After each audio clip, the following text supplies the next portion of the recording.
श्रीराम जय राम जय जय राम, श्रीराम जय राम जय जय Ram. 1 November. Gita ही सर्व ग्रंथांची आई आहे। भगवद्गीता ही सर्व ग्रंथांची आई आहे।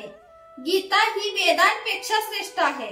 वेद हे देवाच्या निश्वासातून निघाले तर गीता ही त्याच्या मुखातून निघाली। गीतेचा विषय कोणता?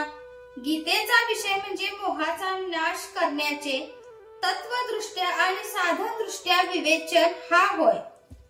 गीतेची सुरुवात म्हणजे अर्जुनाला मोह झाला। याचा अर्थ असा की त्याला कर्तेपणाच्या अभिमानाने असमाधान उत्पन्न झाले आणि त्यामुळे काय करावे आणि काय न करावे याची शंका त्याला उत्पन्न झाली। गीतेचा शेवट म्हणजे अर्जुनाचा मोह नाश पावला।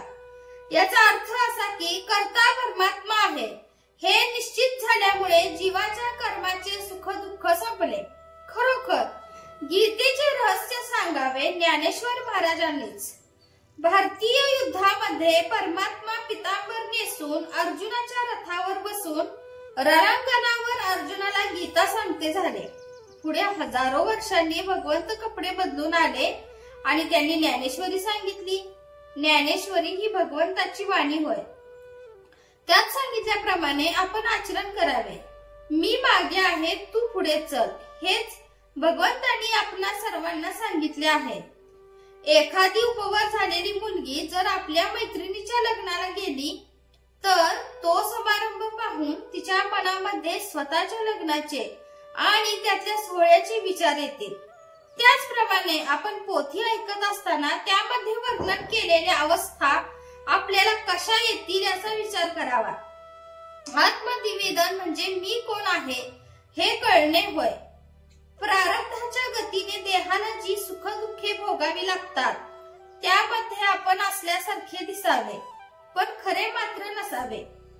आशिलाचा खटला स्वतःचाच आहे असे समजून वकील कोर्टामध्ये भांडतो, पण खटल्याचा निकाल कसाही लागला तरी त्याचे सुख दुःख मानित नाही। वरून मात्र आशिलाजवळ दुःख दाखवतो।